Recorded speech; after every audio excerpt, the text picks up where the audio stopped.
नमस्कार, times now Navbharat पर आपका स्वागत है। आप देख रहे हैं अर्ली प्राइम टाइम का सुपर हिट न्यूज बुलेटिन 4 का फायर और आपके साथ मैं हूं ज्योति मिश्रा। आज खबरों में आपको दिखाएंगे मथुरा से आई बड़ी खबर। श्री कृष्ण जन्मभूमि शाही ईदगाह मामले में इलाहाबाद हाईकोर्ट ने बड़ा फैसला सुनाया है। कोर्ट ने सर्वे के आदेश दे दिए हैं और इसके साथ ही क्या कुछ इस फैसले की बड़ी बातें रही, इसका क्या इम्पैक्ट होगा, आगे पूरी खबर आपको विस्तार से बताऊंगी।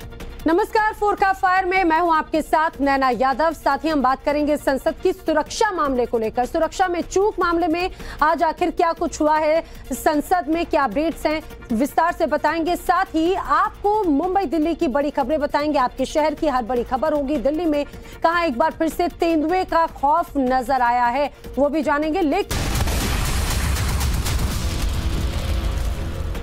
लेकिन के बाद आपका स्वागत है। इस वक्त की एक बड़ी खबर, संसद में आज निलंबित सांसदों ने जमकर हंगामा किया है। आपको बता दें 15 सांसदों का संसद में विरोध प्रदर्शन देखने को मिला है। दरअसल आज संसद में सुरक्षा की चूक को लेकर विपक्ष की तरफ से लगातार हंगामा किया जा रहा था कार्यवाही के दौरान, और इसी दौरान सदनों से करीब 15 सांसदों को इस सत्र से निलंबित कर दिया गया, जिसमें सांसद डेरेक ओब्रियन भी शामिल हैं। और इस बीच जो सांसद निलंबित हुए उन्होंने किस तरह से हाथों में तख्तियां लेकर प्रदर्शन किया, विरोध जताया। देखिए तस्वीरें आपको दिखा रहे हैं जहां we want only answers, no politics, BJP MP gave pass for the intruders, Amit Shah must answer. इस तरह के तमाम विरोधी प्लेकार्ड्स के साथ ये निलंबित सांसद आज नजर आए। आपको बता दें 15 सांसदों को सस्पेंड कर दिया गया है। बार बार वार्निंग दिए जाने के बावजूद जब सदन के भीतर डिसिप्लिन नहीं बढ़ता गया तो फिर आज उनके खिलाफ निलंबन की कार्रवाई की गई और सत्र से उन्हें निष्कासित कर दिया गया है, निलंबित कर दिया गया है। और इस निलंबन के बाद में 15 सांसदों ने विरोध भी जताया।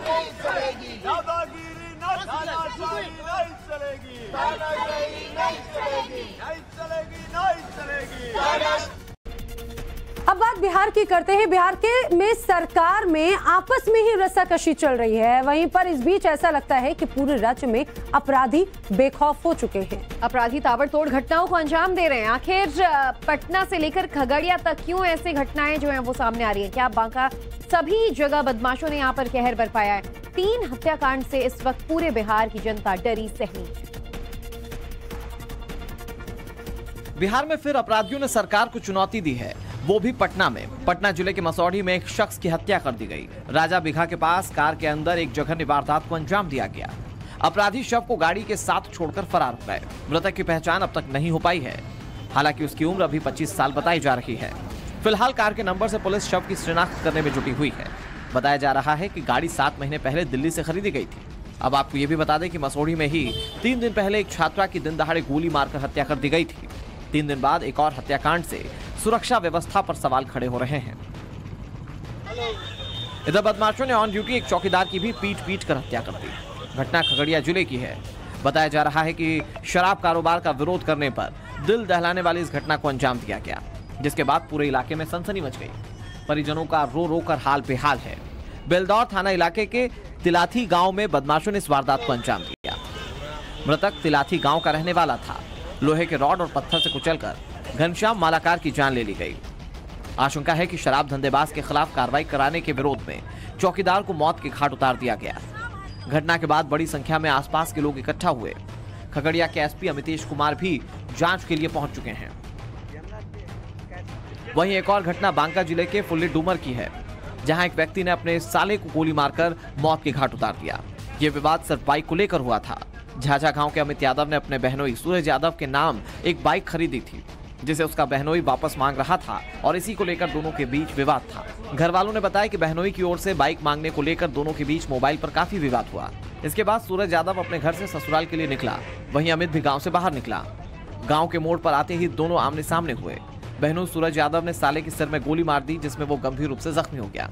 उसे इलाज के लिए रेफरल अस्पताल अमरपुर लाया गया, जहां डॉक्टर ने उसे मृत घोषित कर दिया। मृतक अपने माता पिता का इकलौता बेटा था। युवक की मौत की खबर मिलते ही परिजनों में कोहराम मच गया।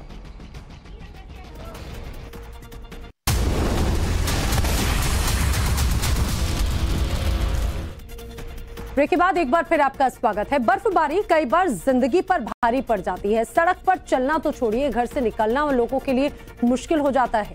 बिल्कुल, और पूर्वोत्तर में पर्यटकों के सबसे पसंदीदा राज्यों में से एक सिक्किम में जमकर स्नोफॉल हो रहा है। हालात ऐसे हो गए यहाँ पर कि टूरिस्ट को भी अब रेस्क्यू करना पड़ रहा है।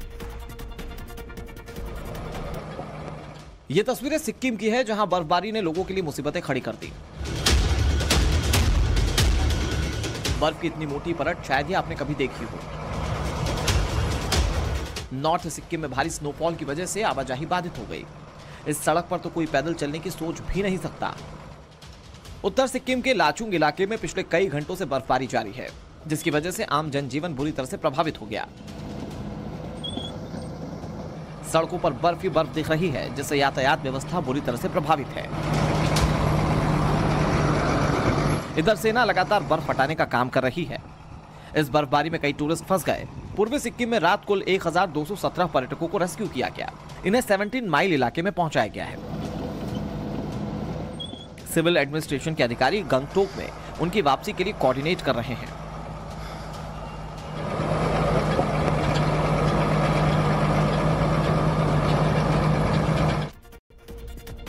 ब्रेक के बाद आपका स्वागत है और चलिए कुछ और खबरें अब आपको दिखाते हैं। एक ऐसी खबर जहां लोगों के पसीने छूटने लगे हैं, लोग आपस में ही डरने लगे हैं। आखिर वजह क्या है, ये भी आपको बताएंगे। दरअसल हम बात कर रहे हैं बाघों की। दरअसल राजस्थान के रणथंभौर नेशनल पार्क में 2 बाघ आपस में ही भिड़ गए। उसके बाद में क्या हुआ, पूरी खबर देखिए।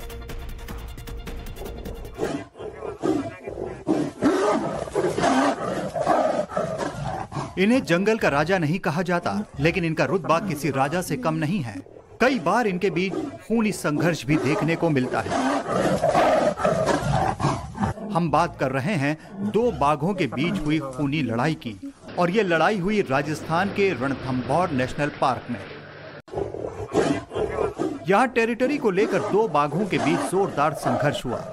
बाघ T120 और T121 एक दूसरे को मरने मारने पर आमादा हो गए, जिसमें बाघ T121 घायल हो गया। उसके चेहरे और आगे के पैरों में घाव हो गए। यहाँ घूमने गए टूरिस्ट और नेचर गाइड्स ने वन विभाग को इसकी जानकारी दी। सूचना मिलने पर वन विभाग के अधिकारी मौके पर पहुंचे और बाघ की मॉनिटरिंग बढ़ा दी। वैसे तो दोनों बाघ भाई हैं, लेकिन जंगल के नियम कायदों के मुताबिक दोनों में तकरार हो गया। वन विभाग ने एहतियात के तौर पर घायल बाघ की मॉनिटरिंग शुरू कर दी है। गौरतलब है कि रणथंभौर में पहले भी बाघों के बीच टकराव हो चुका है। रणथंभौर में अक्सर इस तरह के वाकये सामने आते रहते हैं। फिलहाल वन विभाग बाघ पर नजर बनाए हुए है।